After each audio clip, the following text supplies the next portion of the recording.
So ayun, syempre isang magandang araw sa inyong lahat, Sir Bugs pa rin. At ito, meron tayong mga new arrival ngayon. Ito sa mga naghahanap ng, ito may Rush tayo. Sa naghahanap ng 5-seater na Toyota Rush, meron tayo. At meron din tayong Innova na red ito. Itong L300, may Vios. Ito, not sure kung na-vlog ko na to eh. Ayan, at saka yung mga ibang nakalagay doon ng mga new arrival natin. Kaya banda doon, may Accent. And then meron tayong iba-vlog na isang van. Yung nakaraang vlog ko may dumating kasi, pero ngayon meron ng details, banda doon puntahan natin. So syempre bago tayo magsimula, kung bago ko pa lang dito sa aking YouTube channel, kung okay lang baka pwede magpa-like tsaka magpa-subscribe na rin. At kung sa Facebook ka naman nanonood, pa-follow na rin, okay? So ayan yung aking contact number para sa magpapa-schedule. Ayan, sabihin nyo lang ako kung kailan nyo gusto pumunta para mag-view ng mga unit, okay? So simulan na natin ito agad, syempre. Let's go! Okay, so ayan, simulan na natin at ito ang ating first unit. Ayan, sa naghanap ng 5-seater na Toyota Rush. Ito yung arrival natin, 2019 Toyota Rush 1.5e. Ayan, automatic transmission, 5-seater, kulay silver, first own. Ito, casa maintain with casa record, 64k mileage only. Ayan, ang asking dito ay 658,000. 658. Ayan, napakasariwa na ito. Huling change nito sa unang may-ari 2 months ago. Ayan, napakasariwa. Naka 2-tone max, 5-seater, pero kung gusto nyo i-convert to sa 7-seater, may abang na yan. Mamaya tignan natin yung loob. Ayan, automatic transmission, gas engine, Toyota Rush, first own, casa maintain with casa record, 658,000 ang kanyang asking, 64k mileage. Okay, so check natin yung loob syempre. Okay, so ayan, ito naman yung loob ng Toyota Rush. Ayan, napakaganda, napakasariwa. Tsaka may ano siya, may mabangong nakulog ng konti. Ayan, naka-stock monitor pa rin. Ayan, push start button. Okay, kita nyo ba? At wala lang siyang seat cover. Ayan, sa mga may gusto magpagawa ng German leather seat, ayan, mag-direct message na lang kayo sa Facebook page na yan para sa design at price. Ayan, casa maintain with casa record, Toyota Rush E. Ayan, pwede nyo ito yung palagyan ng pang 7-seater kung okay sa inyo kasi ayan, nasa ano rin yun eh. Nasa estimate ko mga 6,000 na atang mga palagay ng ganun. So ito naman yung kanyang likuran. Ayan, napakasiriwa. Meron ng dalawang back sensor. Ayan, kita nyo ba? Okay, kulay silver, Toyota Rush. Okay, so ayan ulitin ko, 2019 Toyota Rush 1.5e, automatic transmission. Ayan, first owned, kulay silver, 5-seater, gas engine, 64k mileage only, casa maintain with casa record, 658,000 ang kanyang asking, 658,000. Ayan, para sa magpapa-estimate ng sample quotation, mag-direct message na lang kayo sa aking messenger. Ayan, type nyo lang sa mga Facebook nyo, Sir Bugs, at pili na rin kayo ng mga ibang unit na hinahanap nyo. Ayan, may mga nakapost tayo dyan. Pero syempre, sana nakapalo bago mag-chat, okay? So, next unit tayo. Okay, so ito, next unit natin. Na-i-vlog ko na pala ito nung nakaraan, pero ngayon kasi, ayan, medyo nagbawas ng presyo. Casa maintain din to with casa record. 2019 Nissan Terra BE 4x2. Ayan, automatic transmission, kulay silver. Silver ba to? Ayan, kulay silver, diesel engine, 24k mileage only casa maintain with casa record, first own. Ayan, 1,088,000 ang kanyang asking, 1,088,000. Pero syempre, basta nakapalo sa akin, nakaka-subscribe, yan, lahat ng unit na mga ipapakita ko kasama na transfer of ownership at saka register akong pasuna. Ayan, syempre love ko kayong lahat eh. Sana matulungan nyo ako umabot ng 300k followers tayo. Malapit na tayo sa 300k. So ito, ikutin lang natin, naka 2-tone mags. Ayan, sa gulong, makapal pa naman yung kanyang gulong. At napakasariwa pa ng kanyang pintura. Kita nyo ba? Ayan, napakakintab. May naka-stepboard na rin. Syempre naka-tint, ayan. At naka-rain visor. So tignan naman natin yung likod. Pero ito dalawa ba susi nito? Dalawa susi? Ito, dalawa pala susi nito kasi alam nyo naman, lagi ko sinasabi sa mga ibang sasakyan, usually kapag repossess, madalas isa lang ang susi. Pero ito, first owned yata ito kung di ako nagkakamali. So ayan, meron na rin siyang 4 na back sensor. Ayan, may back camera. Okay, so check lang natin yung loob. Ito ang kanyang loob, naka all stock pa siya sa loob. Ayan, wala lang seat cover. Pero yan, dalawa susi. Ito yung kumpletong papers dyan. Sariwang dashboard. At ito, may monitor din pala dyan. Ayan, so ito naman yung kanyang mga upuan. Gwapong-gwapo yung ano nito. Yung Terra, ng forma ng Terra. 1,088,000 ang asking dito. 4x2 automatic. Ayan, so check naman natin sa kabilang ayan, pintuan. So ayan siya. O, may nyo na to. Sa mga may gusto, 20,000 ng reservation, mapa-cash or financing. Yan, meron tayong online bank transfer or GCash. Yan, pero syempre, bago kayo magpa-reserve, maganda, ma-check muna natin yung unit, ma-test drive kasi ayan, wala tayong refund kapag nag-backout yung mga nagpa-reserve sa mga unit. Yan, wala tayong refund. Pero kung financing naman at hindi kayo na-approve, refundable naman yung reservation. Okay, so ulitin ko to. Ayan, 2019 Nissan Terra BE 4x2.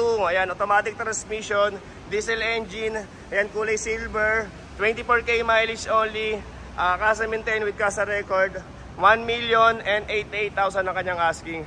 1,088,000. Gwapong-gwapo.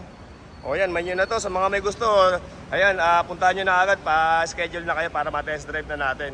Okay, so next unit tayo. Okay, so ito next unit natin. Nung mga nakaraan, marami nagtatanong sa akin, naghahanap kung may ganito. So ito, meron tayong dumating ngayon na Hyundai Accent hatchback. So ito, 2017 Hyundai Accent EV GT. Ayan, CRDI hatchback. Automatic transmission, first owned. Yan, 1.6 turbo diesel, kulay orange. 33K mileage only. Okay, so ayan, ikutin lang natin syempre para sa nagkaka-interest na ito. Ayan, may fog light na rin. Napakasariwa na ito. Ito, naka-upgraded mags na rin sa gulong. Makapal pa yung kanyang gulong. At naka 4-wheel disc brake na rin to. Ayan, naka-tint. At napakaganda ng loob na ito, yung kanyang stereo. Mamaya check natin. So ayan, Hyundai Accent hatchback 1.6. Ayan, sa mga mahilig sa magkarera, ito, napakabilis na ito. Ayan, meron na rin back camera. Ayan, CRDI 1.6 turbo diesel. Okay, so check natin yung loob. Sana bukas. Ayun, buti na lang bukas. So ito yung kanyang loob. Wala lang seat cover, pero ayan, naka-upgraded monitor na rin, Lenovo. Ganito yung sa akin dati, 14K yung pakabit ko sa ganyan eh. Yung sa ano ko, Elantra. Ayan, dual airbag. 2017 model, kulay orange. Ayan, paganda, palagay nyo na lang ito ng seat cover kasi nakakulduroy lang siya. Maganda kasi yung leather para madaling linisin. At saka kapag natapunan, ayan, hindi siya masyadong mabaho. Hindi tulad kapag tela. Pag natapunan ng mga kahit anong inumin, mabilis mamaho yan eh. Tsaka pag napawisan. O ito, may nyo na to. I-save nyo aking contact number para sa gusto magpa-schedule syempre. Ayan, sabihan nyo ako ahead of time or 1 day before. Ayan, para ma-update ko kayo kung available pa sa bago kayo pumunta. Okay, so ayan, ulitin ko, 2017 Hyundai Accent E BGT. Ayan, CRDI, automatic transmission, first own, kulay orange, 1.6 turbo diesel. Ayan, naka-Android stereo. Okay, 488,000 ang asking dito. 488,000 and super negotiable upon viewing. Ayan. Para sa financing, ayan, direct message kayo sa akin. At saka sana wag kalimutan na mag-comment dito sa aking vlog. Ayan, okay, napakaganda oh. Okay, so next unit tayo.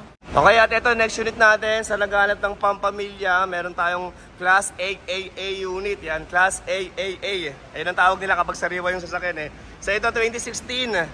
Yan, Toyota Grandia GL.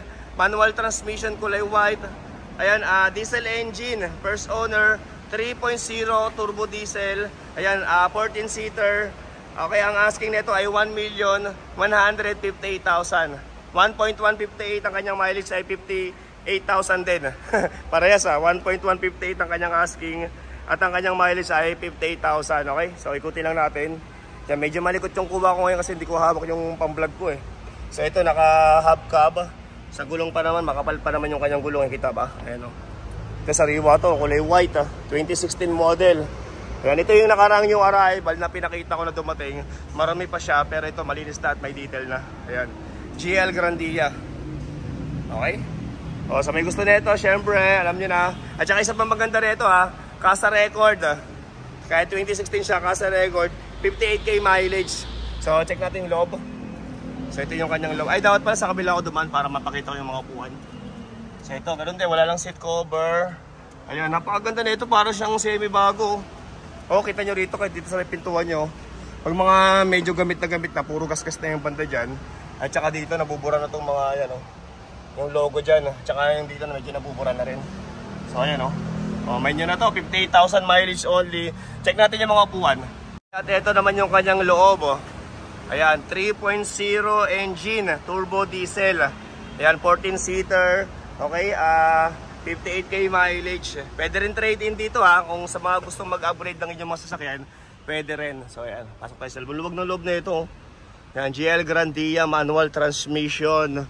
Pasa record, okay? So ayan Okay, so ayan ulitin ko, 2016 Toyota GL Grandia manual transmission, kulay white. Ayan, 3.0 turbo diesel, first own, 14-seater. Ayan, kasa record, 58k mileage, diesel engine. 1,158,000 ang kanyang asking. 1,158,000, 1.158. So ayan siya. Binabasa ko lang naman yan. Okay? So ayan, sa mga may gusto nito, chat na lang kayo sa akin or tawag kayo sa akin. Okay, so next unit tayo. Ito, meron din pala tayong new arrival dito na manual na Innova. Ayan, Innova J, ang kanyang variant. 2018 model, 768,000 naman to. Pero hindi ko lang mapapakita yung loob niya kasi yan, wala dito sa akin yung susi. So ito, sa mga may gusto nito, check na lang natin dito at test drive natin, samahan ko kayo. Okay, 768,000 para sa 2018 model Innova J, manual transmission, kulay silver, diesel engine. Okay, 63k mileage. Ayan. Okay, so sa mga may gusto nito, sabihan nyo ako ng mas maaga. Syempre, ayan, kasi ito minsan ginagamit-gamit para hindi sayang yung punta natin, okay? Ayan, 2018 Toyota Innova J, manual transmission, kulay silver, diesel engine, 63k mileage, 768,000, okay? So, next unit tayo. Okay, so ito, next unit natin sa naghahanap ng manual na Hyundai Accent kasi last time, nung naibenta kayong sa akin, marami pa rin nag-i-inquire eh. Ito, meron tayo ngayon, 2019 naman to, kulay gray. Silver pa to, gray. Kulay gray. So, ito yung kanyang asking, Ayan, 2019 Hyundai Accent manual, first own, 385,000. Ayan, pero sa saktong mileage, hindi ko rin mapapakita. Ayan, hindi ko rin mapapakita yung loob niya. Ayan, 385,000, pero syempre, negotiable pa naman yan. So, ikutin ko na lang para sa nagkaka-interest ng manual transmission na Hyundai Accent. Okay, so ito, 2019 Hyundai Accent 1.4 GL, ayan, manual transmission, first own, 385,000. Ayan, gas engine sa Hyundai Accent. Ayan, sa mga naghanap naman ng diesel na ganito, meron din isa pang diesel dito na manual eh. Naibalag ko na rin nung nakaraan yun, pero ganito rin yung kulay. Ayan, diesel engine naman yun. Siyempre, mas mataas ang price nun. Okay, so next unit tayo. Okay, so ito, next unit natin para sa naghahanap ng Alphard look na Innova. Ayan, meron tayo ngayon kulay brown. So ito, 2016 Toyota Innova 2.5e. Ayan, automatic transmission, diesel engine, kulay brown. 58k mileage only. Ayan, will maintain. 658,000 ang asking dito. 658,000. Pero sa price na yun, super negotiable pa yan. Siyempre, pagpunta nyo na lang dito, check the unit, test drive. At basta pag nakapag-decide na kayo, tsaka natin pag-usapan yung presyo. Ayan, si Bossing naman dito, madali lang kausap. Ayan, basta pasok na yung mga tawad nyo, bibigyan nyo na yan. Ayan, so silipin lang natin yung loob, siyempre, para sa nagkaka-interest nito. Ayan, naka-stock mags pa siya sa gulong, makapal pa naman yung gulong nyo. Ayan, so tingnan natin yung loob. Ayan, ito ang loob ng Toyota Innova E. Ayan, amoy ano siya, amoy senior citizen. 58k mileage. Ayan, naka-stock na radyo, sariwang dashboard. Ayan, naka-leather seat na rin, deep dish matting, meron na rin. Ito, mind nyo na to, 58k mileage only. Ayan, 658,000 ang asking nito, 658,000. Okay, so yun na lang muna para sa ngayon. Bukas, ito naman yung ibablog ko. Itong new look ng Ford Everest. Ito, 2024 model new look. 4x4. Bukas ko na ibablog to kasi ayan, pause na ako. Tsaka medyo mababa na yung vlog ko ngayon. Tsaka itong ano natin, Super Grandia, meron din tayo. Ito nasa likod ko. Yan, next content ko yan. At tsaka may mga bago pa tayo dito eh. Hindi ko pa kasi may vlog ng sabay-sabay. Siyempre, baka maumay kayo sa akin, hindi na kayo manood. Kaya meron din tayong MG at tsaka meron pa tayong mga Toyota Hi-Ace na dalawa. At saka itong mga Mirage. Bukas na lang iba. At saka meron pa pala ako ipapakita na isang Innova dito. Siguro last unit na lang natin kasi sinabi ko yung kanina. Ito pala yung Innova na pinakita ko kanina nang nag-intro ako. Ayan, 2021 model. Toyota Innova E. Ayan, kulay red, diesel engine. 948,000 naman ang asking nito. 948,000. 2021 model. Check natin yung mileage. Walang nakalagay ko ilan yung saktong mileage eh. Ayan 948 first own and all original automatic diesel. Ayan, next time ko na lang ipakita yung loob. Ayan, maraming beses naman ako nagpakita ng loob ng Toyota Innova kaya siguradong familiar na kayo dyan. So ayan, 2021 model, Toyota Innova 2.8e, automatic transmission, kulay red, diesel engine. Ayan, 948,000. 948,000. Okay, so hanggang dito lang muna. Maraming salamat sa mga nanonood sa akin. At saka meron pa tayong mga ano rito, Montero. Tsaka new look ng expander, ayan, meron din. Okay, so next content ko na lang yung iba. Thank you.